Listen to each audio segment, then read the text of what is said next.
Hello, welcome back to Rates of an Apple. My name is Stacy and I'm here for Vlogmas. Today is December 13th, so we are on day 13 of Vlogmas. Happy birthday, Taylor Swift. But yeah, so if this is my first Vlogmas video you are watching, there is a playlist with all videos, both current, in the past, and in the future available, so definitely check that out if you want to see more. That'd be the best way to kind of binge them all.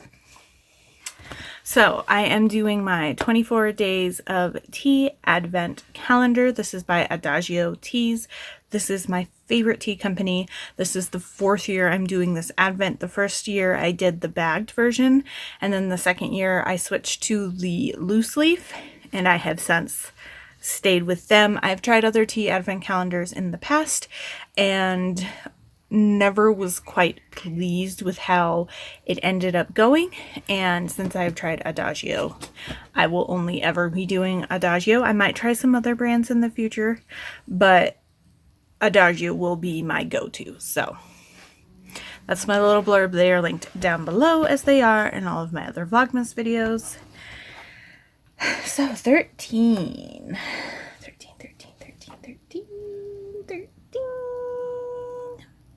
Oh, there we go. This is the first one. Okay. So let us see. I love them because they have a good, oh God, I just pushed it down. Okay. Alrighty. We are, so I pulled it open and the tip of the tea bag was right here, and I accidentally pushed it down into the box. So we have to go digging. So it should be on this first one. So hopefully if I pour it over, aha, it'll pop right out. So hopefully this is the right one. It should be, but my goodness. Oh my goodness, you're a tea. What are you doing? Yeah, is Rink's following you around? Okay, so today is Mocha Nut Mate, and look at the cute little snowman. I haven't really talked about it, but each packaging is super cute as well. So this one says steeping is recommended 3 to 5 minutes at 150 degrees Fahrenheit, and this is a toasted mate tea. Dark chocolate chips, natural hazelnut flavor, natural chocolate flavor, and marigold flowers. And this has high caffeine. High caffeine. Okay, so I do have a spreadsheet that I made to keep track of the 2 previous years, so 2020 and 2021. So let me just see. I think this is a new one. It doesn't sound familiar. No, I don't see any other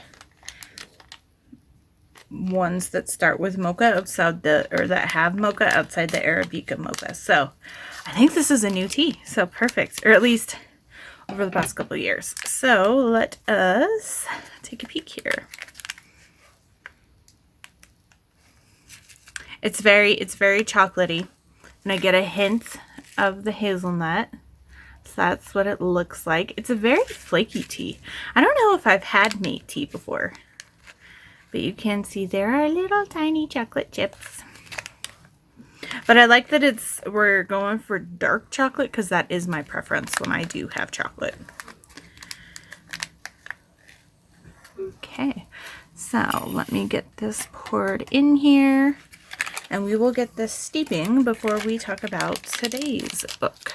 So today, whoa, I am using this strainer here. So I'm only seeing like 2 dark chocolate chips. So I don't know if this has just ended up being a weird one. And because the Avalanche are playing today, I am using my Avalanche mug, their Stanley Cup Champions mug, because they did win the Stanley Cup last year. Although technically it's the 2022 Stanley Cup, but it's last season because it's the 2021-2022 season. But I say last year because we're in the 2022-2023 season. So, all right. Anyway, I will stop blabbing you about that and let that get steeping. And I'm going to switch over. So today's novella that I'm going to chat about is actually a follow-up to yesterday's novella. So I picked up Heated Holiday by Mandy M. Roth. This is the second book in her Bureau of Paranormal Investigations. And this is, I also did this in audiobook via Hoopla, which is the same way that I reread the first book in the series. I also gave this book 3 stars. So this book, we have Finn and Mimi, Mimi is like best friends with the lady that's the heroine in the first book, Danny. And they're both in this book, but we are with a completely different hero. This one is Cambridge, who's one of the older brothers to Cornell. And they are going from Chicago to Ohio, and they are there to have some sort of peace treaty negotiations of some sort between supernaturals and humans. And there has been a lot of protests going on by a group. They're basically kind of a terrorist group, but they call themselves the Purists, and they're basically anti-supernatural whatsoever, and they're picketing and they're protesting, and you know, they're seedy and causing all sorts of issues around the country and around the world. But so while they are there, Cambridge gets the urge to leave one of the meetings and head outside, and there he runs into Cassie, who is a young woman, and she warns him that there's going to be a bomb. So Cassie is secretly supernatural. She doesn't quite know exactly what, but she knows that she has magic, but she has had to hide it for all of her life. She knows that her biological father was other, but her and her mother have been in the clutches of their stepfather, who is actually one of the head honchos in this purist group. And she had found out about the bomb, and that, you know, he was going to kill, she wanted to report it because he was going to kill a bunch of supernaturals and humans and then pin it on the supernaturals. So she goes to warn them. While she's warning them, they all get out safely, but they're in the kind of the back way, so nobody knows that they're evacuating. And one of the purist dudes shows up with a bomb strapped to his body, holding the detonator, and then kind of yells at her for ruining the surprise, and then detonates it anyway. At this point, everybody else but Cassie figures out that her magic is actually fire related, because her magic absorbs most of the blast, but she is heavily injured. Why are you knocking things off? You're a cheese boof. My goodness. But yeah, so this is Fated Mates as well, and she is half fae with an elemental fae, but her focus is on fire. It's not 100% explained, but it seems like to me that fae have or at least elemental faes have magic, and they can use pretty much any, but they have one specific element that is like, I don't know, I just lost the word.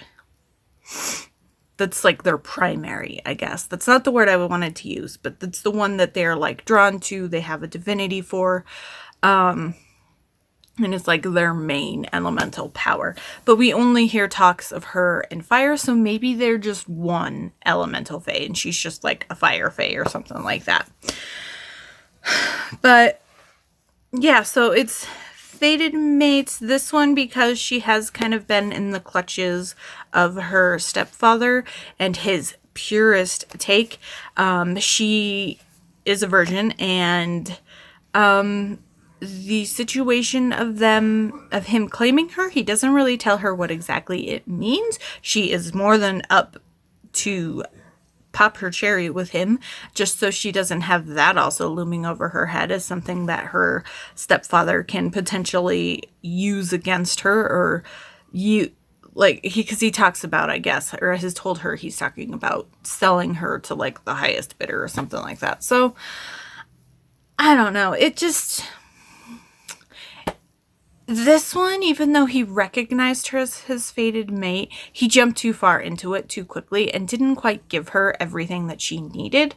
And I feel like, yes, she was okay with sleeping with him, but he didn't quite share with her what exactly it meant. And then when he was trying to explain it, she was being like so freaking dumb and not understanding, and he had to like say it 3 or 4 times and she still wouldn't get it. And I'm just like, oh my gosh, lady, just stop. Actually listen to what he's saying and stop going with your preconceived notions. And then after all that, she's like, but you're the Playboy one. And he's known for, you know, he's in the tabloids as like the pretty boy of these brothers. And and then we had that, and I was like, we just didn't need it. We just didn't need that portion. If it was already hard enough for her to understand that she was a fated mate and that he claimed her, and he kept specifically using the word claim, and she's like, yes, I understand, I slept with you. And he's like, no, I claimed you. And while she was supposed to know things about supernatural, she didn't actually understand what that meant. And then he finally was like, no, that means you're my wife now. And then she was like, wait, what? And I'm like, this is a conversation that needed to be had before you went all the way. But yeah, so these are the only 2 books that they have in this series in audio on my Hoopla. I think there is 1 book, according to Goodreads, in the series. And yeah, but I think I'm done with the series for now. So there you go. 3 stars.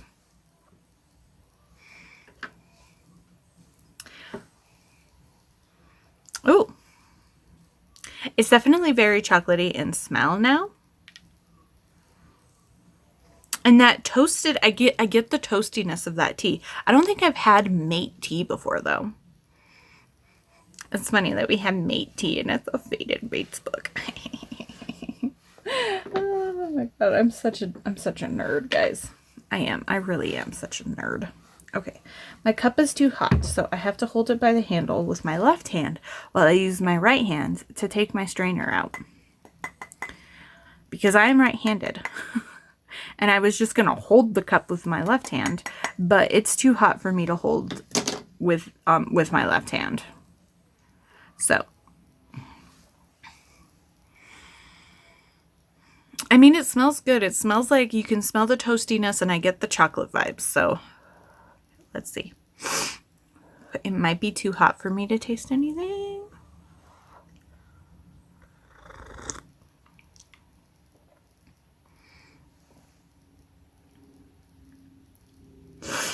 Okay.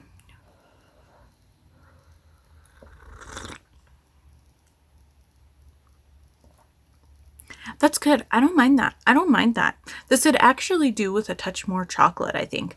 If I had like stir like a tiny little smidge of like hot cocoa or something into it. Like if it's straight, just hot cocoa, not like a with the milk blend, but like straight powdered chocolate or something.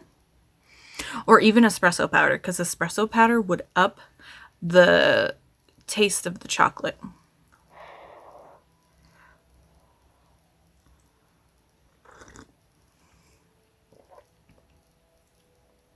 But yeah, that's good. I'd probably give that like a 7 or 8 out of 10. Probably more a 7 or a 7.5, honestly. But yeah, that's not bad at all. I will enjoy this. I might try adding a touch of hot cocoa or something to it. Or see if I had any espresso powder left. But yeah, side note about espresso powder.